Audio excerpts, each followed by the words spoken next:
Mimi ni Jasper Makala, mwenyekiti wa Baraza la Taifa la Mashirika Yasiyo ya Serikali na Kongo.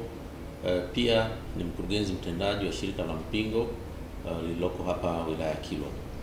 Tunapoelekea katika siku ya usafi duniani tarehe 20 mwezi wa 9 2025, yenye kauli mbiu kwamba tunza mazingira kwa kuzipa thamani taka, halmashauri ya wilaya ya Kilwa na mashirika yote yasiyo ya kiserikali katika wilaya ya Kilwa kupitia Baraza la Taifa la Nakongo tumejipanga na tunajiandaa kuadhimisha siku hii muhimu duniani ya usafi kwa kufanya usafi katika maeneo mbalimbali ya mji wetu wa Kilwa Masoko.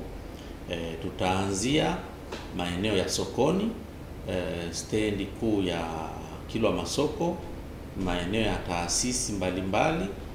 Pia tunahamasisha wananchi kufanya usafi katika mitaa yao na maeneo yao wanaoishi. Na katika siku hii muhimu tunahusisha makundi mbalimbali na tunayahamasisha, ikiwepo makundi ya vijana yanayojihusisha na mazingira, jogging club, bodaboda, wafanyabiashara sokoni. Tunahusisha pia taasisi binafsi na wananchi wote kwa ujumla wa wilaya ya Kilwa. Lengo kubwa sisi mashirika yasiyo ya kiserikali ni kutoa mchango wetu katika maendeleo ya taifa letu, lakini na kuonyesha ushirikiano tulionao na serikali kupitia halmashauri ya wilaya ya Kilwa katika maendeleo ya taifa letu, hususan kwenye sekta hii ya mazingira.